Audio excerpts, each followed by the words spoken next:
warahmatullahi wabarakatuh. Sebelum perkuliahan dimulai, mari kita membaca doa suratul Fatihah terlebih dahulu. Ala dunia Al-Fatihah. A'udzubillahi minasyaitonirrajim. Bismillahirrahmanirrahim. Alhamdulillahirabbil alamin. Arrahmanirrahim. Maliki yaumiddin. Iyyaka na'budu wa iyyaka nasta'in. Ihdinas siratal mustaqim. Siratal ladzina an'amta 'alaihim. Ghairil maghdubi 'alaihim waladdallin. Amin. Oke, mari kita mulai perkuliahan pertemuan hari ini, yakni kritisisme Immanuel Kant. Immanuel Kant lahir di Prusia Timur pada tahun 1724. Kalau Prusia saat ini itu ya negara Jerman. Nah, dia ini seorang dosen filsafat juga dan sekaligus filosof. Jadi ada beda antara filosof sama ahli filsafat. Kalau filosof itu orang yang mampu memikirkan atau meramu atau merumuskan pikiran-pikirannya sendiri, sedangkan ahli filsafat itu atau dosen filsafat itu orang yang hanya bisa membicarakan pemikiran para filosof atau orang yang membicarakan pemikiran orang lain, namun belum bisa merumuskan gagasan pikirannya sendiri. Immanuel Kant ini termasuk filosof besar.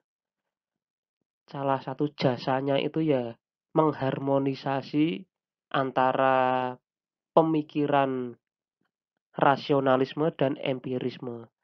Dan dia juga terkenal sebagai ahli etika, yang mana dia itu menghendaki adanya Tuhan di dalam sistem etikanya. Namun kita tidak membahas tentang etikanya Immanuel Kant.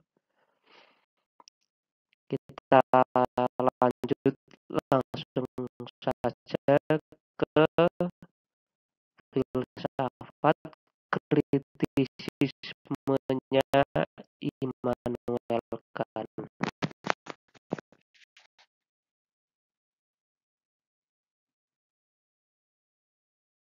Kritisisme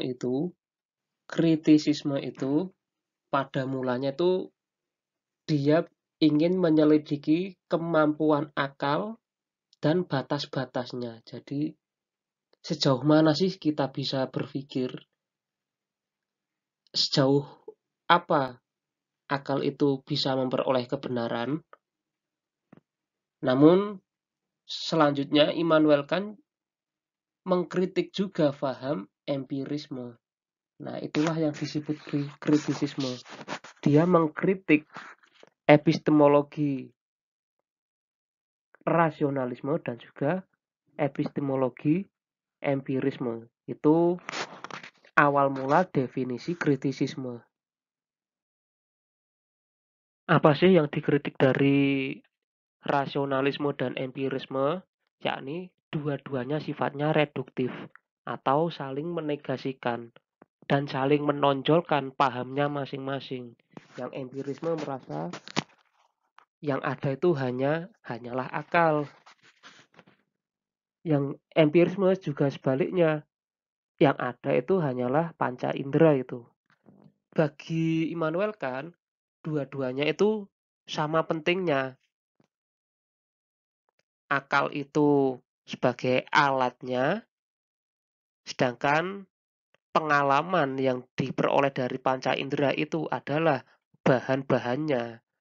Kalau salah satu itu ditiadakan, maka akan terjadi problem dalam memperoleh kebenaran.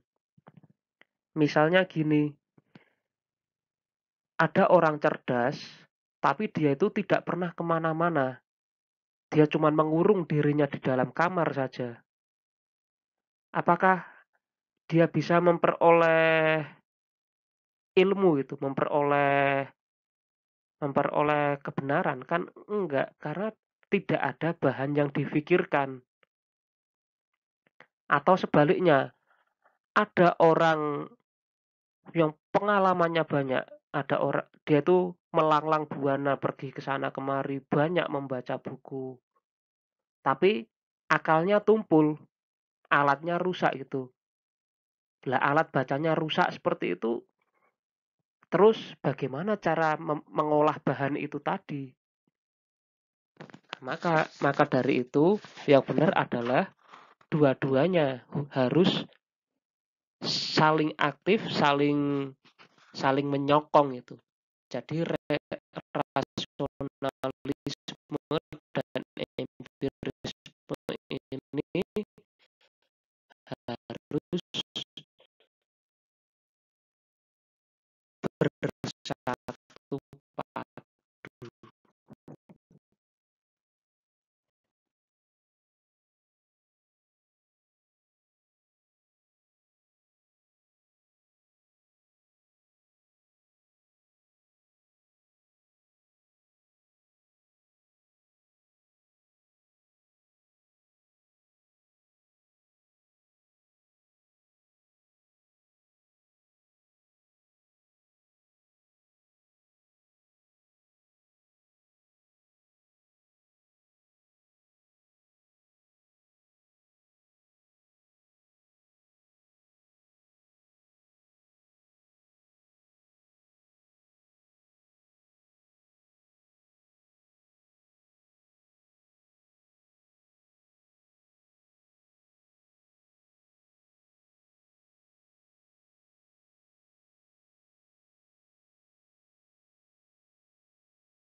Lanjut, kategori-kategori pemahaman manusia.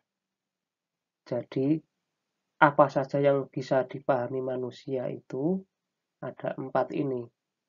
Pertama, kuantitas.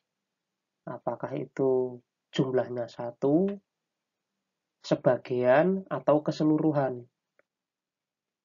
Terus, relasinya, hukum sebab akibat, terus substansi dan atribusinya, atau community, interaksinya.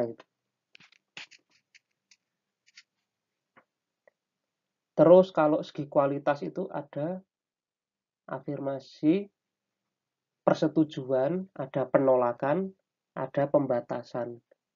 Nah, kayak berhubungan dengan kualitas itu ya, kayak cantik, jelek, indah, itu kan kategori kualitas.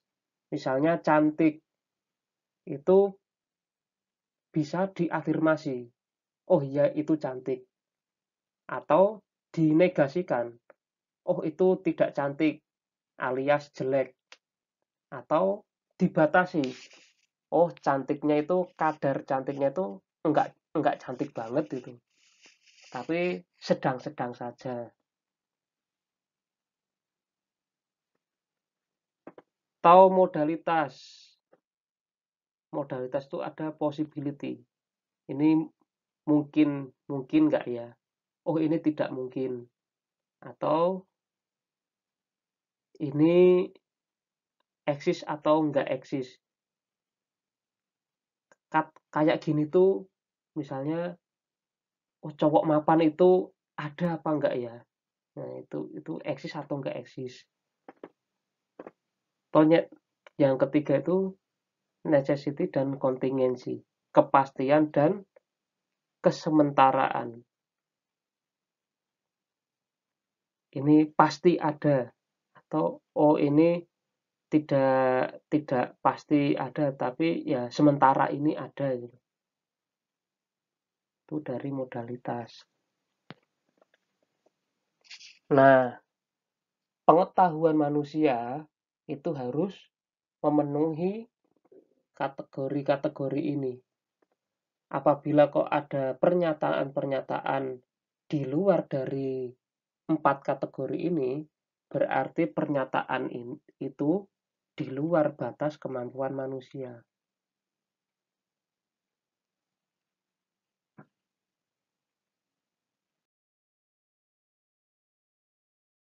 Nah, dalam rangka mengharmonisasi antara empirisme dan rasionalisme, kan membagi pengetahuan itu ada pengetahuan yang sifatnya a posteriori dan juga pengetahuan yang sifatnya a priori. Nah, pengetahuan yang a priori itu pengetahuan yang berasal dari akal. Terus dia sifatnya analitis. Ya kayak berdasarkan logika itu.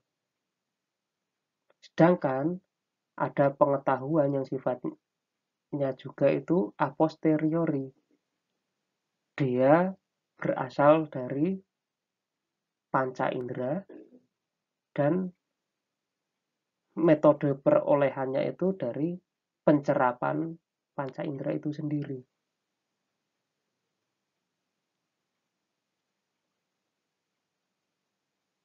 Terus ada juga pengetahuan yang sifatnya itu kombinasi antara kedua ini. Kalau analitis a priori itu sudah milik akal gitu, sudah milik rasionalisme. Ada juga pengetahuan sintetik a posteriori, itu murni milik empirisme. Ada juga jenis pengetahuan yang ketiga, yaitu analitik a priori. Dan ada juga pengetahuan yang sifatnya sintetik a priori. Jadi kombinasi antara keempat inilah ya. Nah, a priori ini tidak bergantung kepada pengalaman atau pure murni dari akal saja. Contohnya logika matematika, 1 tambah 1, 2. Itu kan kita tidak perlu lagi membutuhkan pengalaman sebagai bahannya. Atau pengetahuan yang a posteriori. Dia bergantung kepada panca indera kita.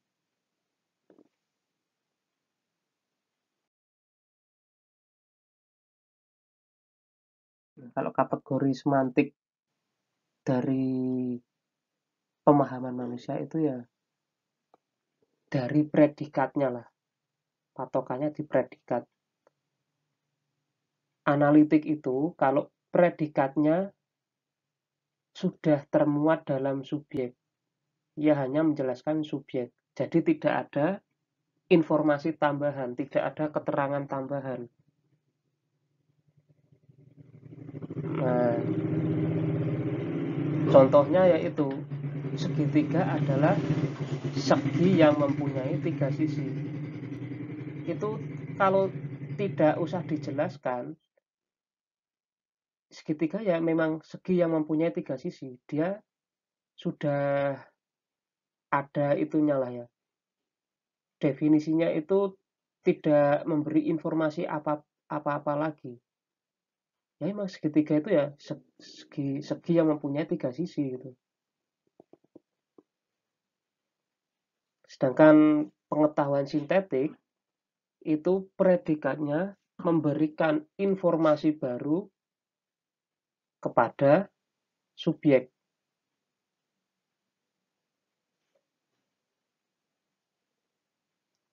Jadi dia itu tidak bisa dipahami oleh logika saja.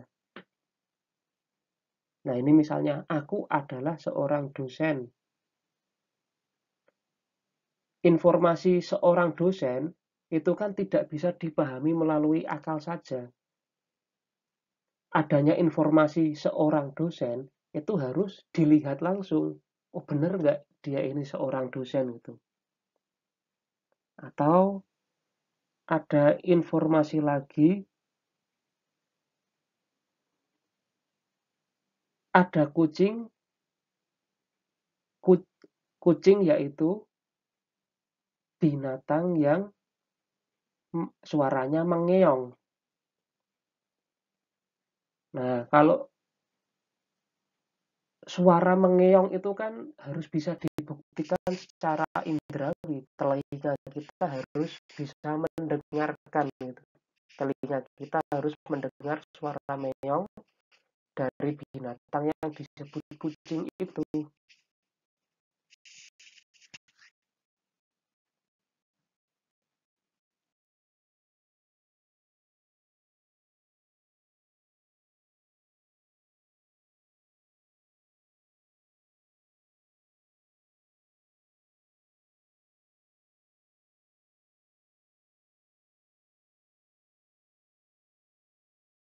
Nah, jadi analitik a priori ini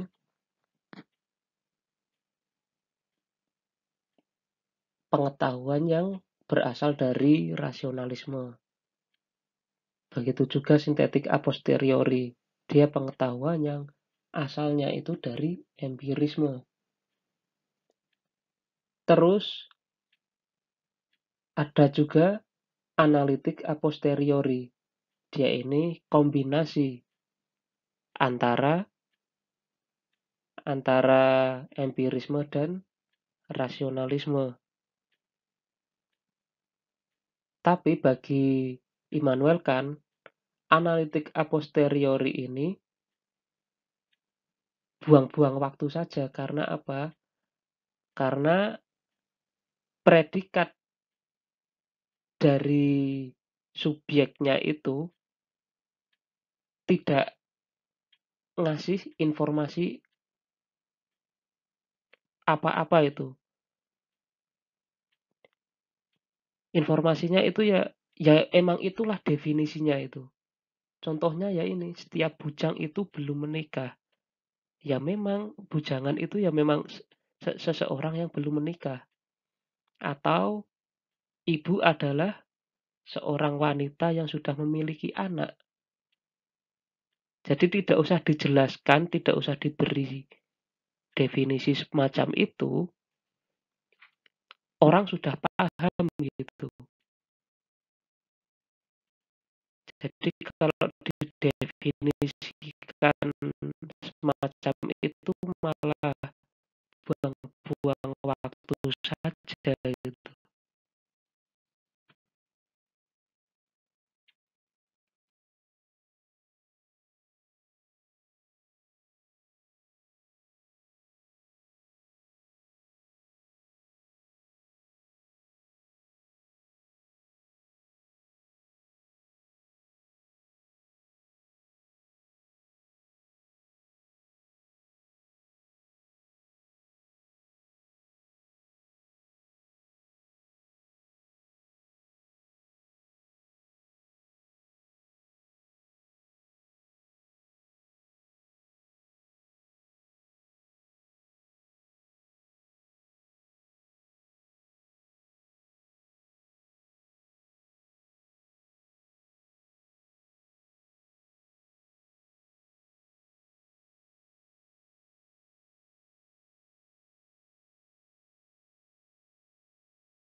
kombinasi antara empirisme dengan rasionalisme yang kedua ini adalah sintetik a priori. Ini yang dalam tanda kutip disebut pengetahuan yang bermasalah. Karena apa? Predikatnya itu menambahkan informasi yang baru kepada subjek. Nah, sesuatu yang baru ini kan berarti berhubungan dengan pengalaman yang tidak bisa diketahui oleh logika saja. Sedangkan pernyataannya ini didasarkan kepada logika, bukan dari pengalaman gitu. Harusnya kan kalau ada informasi, tambahan informasi yang baru kepada subjek itu harusnya itu diambil dari pengalaman. Tapi ini murni dari penalaran, murni dari spekulasi akal. Sehingga inilah yang disebut dengan problem akal murni. Jadi dia itu cuma spekulasi di dalam akal kita saja.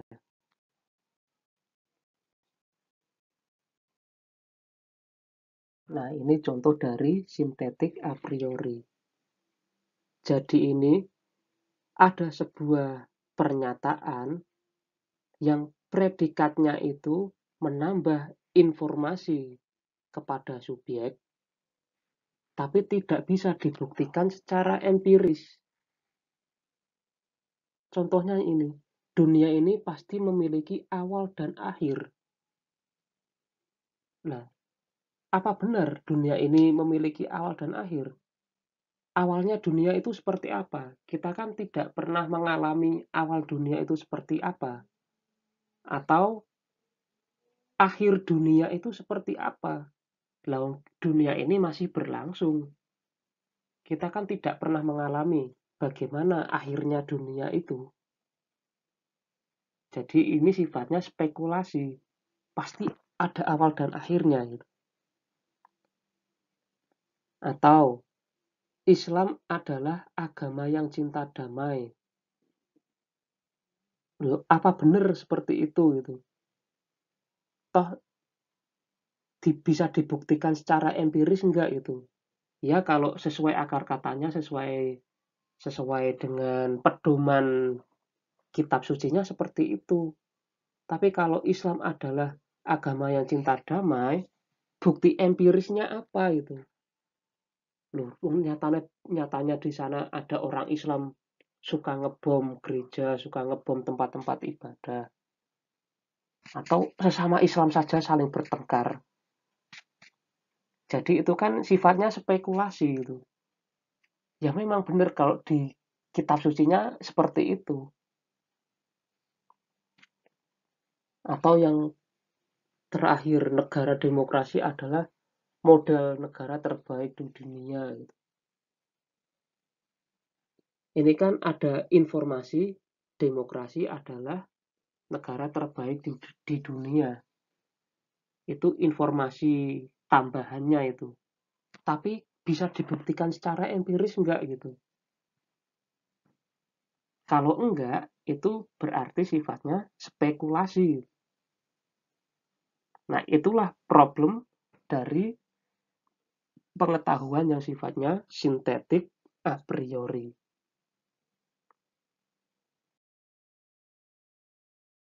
Nah, kan juga terkenal dengan filsafat fenomenalismenya. Jadi, semua pengetahuan manusia itu sifatnya fenomena, bukan nomena. Nomena itu apa? Sesuatu apa adanya. Jadi, apa adanya itu tidak mungkin bisa dicapai manusia. Karena manusia dibatasi oleh persepsi-persepsi dan akalnya sendiri itu. Jadi akal dan persepsi manusia inilah yang bisa membentuk pengetahuan. Misalnya batu sebagaimana apa adanya, itu tidak mungkin bisa dicapai oleh manusia.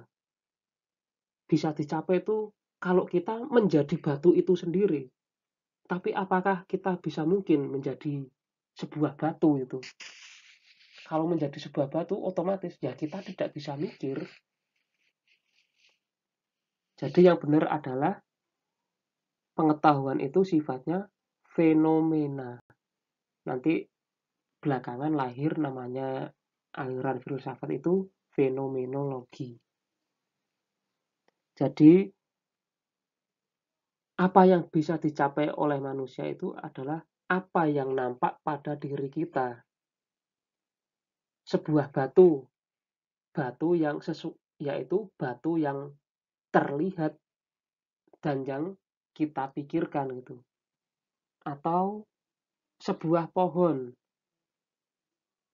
Kita bisa mengetahui tentang pohon ya sebatas pohon yang saya lihat dan saya raba gitu dan saya pegang. Jadi pohon apa adanya itu tidak ada.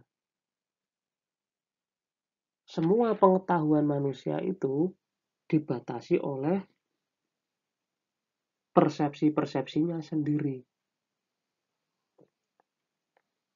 Jadi tidak ada pengetahuan yang sifatnya apa adanya atau objektif.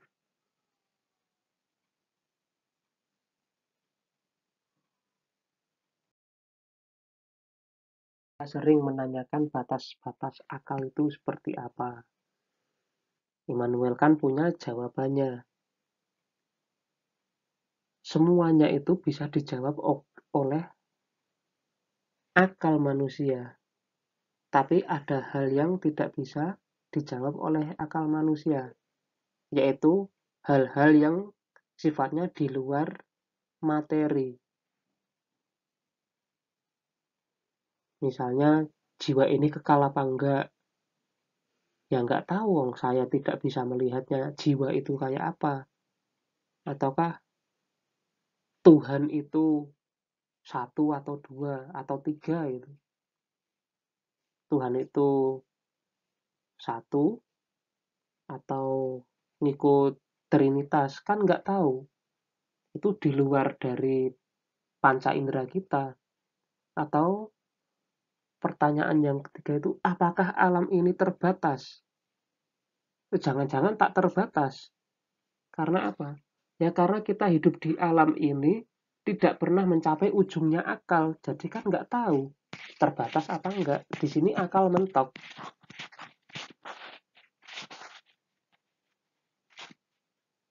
Nah, kayak pengetahuan yang sifatnya metafisik, ini akal tidak akan mampu menjangkaunya secara tepat. Akhirnya ya sudah cukup dipercayai saja ada hal-hal yang sifatnya di luar batas akal manusia. Ini tentang das Ding an sich. Jadi seperti tentang fenomenalisme Kant tadi itu. Das Ding an sich ini hal yang tidak mungkin bisa dijangkau oleh manusia.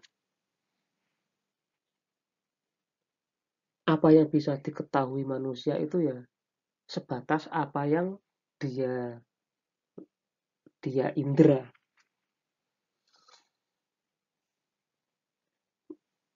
Apa yang bisa diindera manusia berarti itu bisa difikirkan manusia. Nah, ketika pengetahuan-pengetahuan yang berasal dari pengamatan ini dikumpulkan dan disistematisasi, maka pengetahuan ini disebut dengan ilmu. Oke, demikian dari saya. Apabila ada yang kurang dipahami nanti bisa ditanyakan dan kita diskusikan bersama-sama. Mari kita tutup dengan bacaan hamdalah bersama. Alhamdulillahirabbil alamin. Wassalamualaikum warahmatullahi wabarakatuh.